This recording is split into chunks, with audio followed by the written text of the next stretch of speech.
I am suffering from a character crisis in Super Smash Bros. Ultimate. Ever since Smash came out, I've mainly only played one character, but with how large Smash's cast is, could I be missing out on someone? I want to give every character a chance at becoming my main. This week, I made Olimar my main, a powerful character that I struggled to click with. This is a series on my blog and this YouTube channel, so like the video and subscribe if you'd like to join me as I go through my character crisis. Captain Olimar and his co-worker Alf have crash-landed in the Smash Bros. Universe. Originally introduced in Super Smash Bros. Brawl, Olimar was unlike any character Smash had ever seen. His core mechanic revolves around managing Pikmin, anthropomorphic plants that can fight for you. At the beginning of Smash Ultimate's release, it was quickly identified that Olimar was one of the best characters in the game. His damage output combined with an impressive neutral game made it very difficult for other characters to keep up with him. After a few nerfs and with the introduction of DLC, Olimar is now instead considered a respectable high tier. Even with the drop on the tier list, Olimar has been doing incredibly well for himself in Ultimate's current metagame. Thanks to several representatives of the character at top level, such as Shuton, Dabuz, and Myron, Olimar is still a threat competitors need to account for. This can be challenging to do, considering that he is a very uncommon character to come up against, unless your region has an Olimar main. Despite his tournament pedigree, and being widely agreed upon as a great character, very few players invest time towards learning him. In my region, the closest thing we have to an Olimar player is someone who probably wouldn't even add Olimar to their Squad Strike lineup. Why is Olimar such an unpopular character? On one hand, Pikmin isn't Nintendo's most successful franchise, with the series selling 7.65 million copies across 3 releases, compared to Duck Hunt, which sold 28.3 million on just the NES. Olimar is also a character that many players do not enjoy fighting against. His strategy of tossing Pikmin, running away, and then tossing more Pikmin to replace the ones who died can be very frustrating to deal with.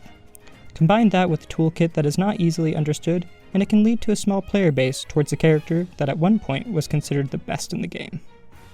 So what about Olimar makes him such a great character? To put it simply, if you were to play Olimar but weren't allowed to use Pikmin, Ganondorf starts to look like a top tier in comparison. Proper Pikmin management is the most important part of playing Olimar, and using the right Pikmin for the right job is necessary for success. There are 5 different colors of Pikmin that are plucked in the order of red, yellow, blue, white, and purple. This guide created by Myron does a good job of explaining the differences across the Pikmin. These attributes lend themselves to different strengths and weaknesses. Red Pikmin, for example, deal more damage whenever you hit an opponent with an attack, but deal less damage and knockback during a grab. Intelligent Olimar players know how to turn these weaknesses into an advantage. Because red Pikmin throw the opponent a shorter distance, combo follow-ups from a red Pikmin grab last longer compared to other colors. Generally speaking, red is good for attacking, yellow has the longest range, blue has the best kill throw, white deals the most damage when latched on, and purples deal the most damage and knockback. Keeping track of which Pikmin is active is important for deciding your next move, and has you constantly changing your game plan on the fly. You can change the order of your lineup either with up air or with his down B whistle.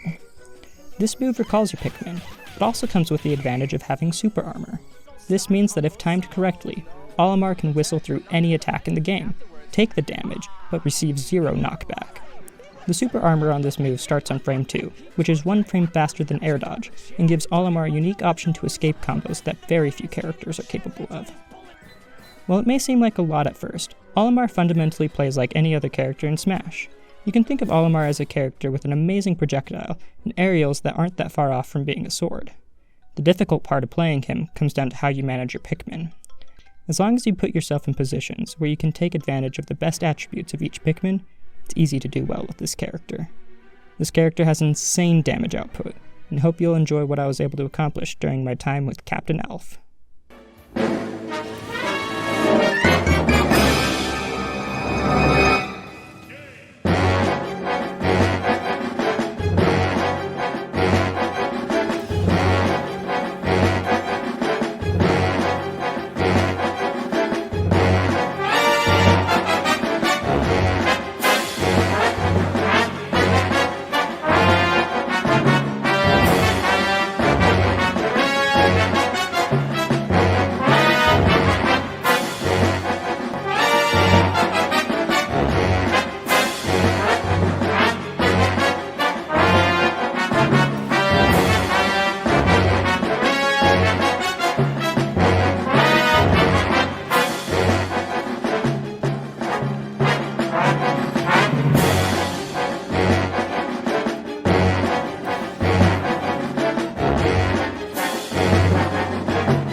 If I'm going to be honest, I struggled to learn Olimar.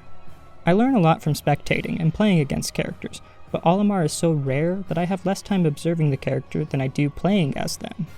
But I'm determined to give every character a fair shot at becoming my main, and Olimar is no exception. I spent dozens of hours researching the character, learning the subtleties of his Pikmin, understanding his matchups, and playing as the character on Elite Smash. But eventually the time came to go to my local and see how I do. I've gone 2-2 the last 5 tournaments in a row, even with characters significantly worse than Olimar. Will his strengths be enough to compensate for my weaknesses? Let's find out. Beat was once again my round 1 opponent. With my Duck Hunt, I was able to bring him to Game 3, and it was well within my capability of winning the set. It was a different story for Olimar. In both games, I got torn apart and struggled to find any openings against Corrin's massive sword. I wasn't controlling center stage very effectively, and would often give it up to toss more Pikmin at him, which he could then easily kill.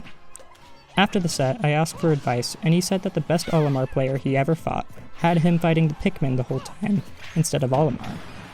I tried to keep this in mind as I prepared for my next set. Thermal is a player I haven't faced until now.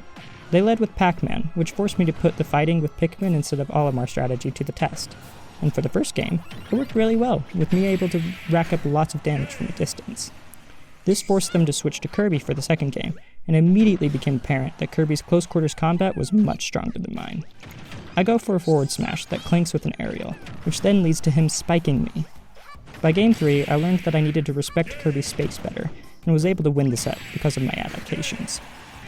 Royal Blue is a day 1 Ike main and has never wavered from the character.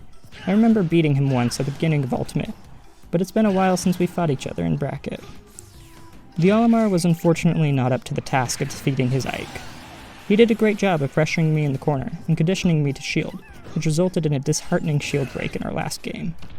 I asked him for tips, and he told me that anytime I latched a Pikmin onto him, I would try to be aggressive, which he would then punish me for. I may be out of the tournament, only going 1-2, but I feel like I gained a lot of valuable data because of it. Final results. Olimar was not an easy character for me to play. Managing Pikmin proved to be a confusing task for me, as I would frequently try to throw out attacks, only to discover that my Pikmin weren't there. I would expect a certain color to be at the front of my lineup, only to be surprised when it was a different color that wasn't as well suited for the situation at hand. Despite a seemingly simple game plan on the surface, keeping track of my Pikmin was just enough complexity to drag down my skill with the character. Regardless, I'm still very happy that I learned how to play Olimar. His playstyle was a radical shift from what I'm used to playing, which provided me a great opportunity to learn about my weaknesses. Both of the opponents I lost to essentially gave me the same advice, that I was being too aggressive. With other characters I've played in the past, this wasn't as much of an issue, since they benefited from approaching. Olimar, on the other hand, is at his weakest when an opponent can hit him. His disadvantage is pretty bad, and I was frequently putting myself in situations where I could then be put in disadvantaged state. Had I played more careful and assessed situations for longer before making decisions, I think I would have done better with the character. I don't want this video to dissuade people from trying out Olimar. Had I given myself a week or 2 longer to learn how to manage my Pikmin, I'm sure I could have gotten a better grasp of how the character works. And looking back through my gameplay, I'm surprised by the sheer amount of damage I was able to dish out. Olimar is still a very strong character, and while it may take some time to get used to, the reward is well worth it. But this isn't the end of my character crisis. Instead of leaving it up to a Twitter poll, I decided to return to an old favorite of mine as I prepared for Crown 3. By the time this video comes out, I'll have already completed at Crown, so look forward to a report on that. Of course, if I'm battling for the crown, it's only fitting that I play as royalty. The Hero King himself, Marth, is my character of choice, and could potentially become my new main. I'll see you on Tuesday.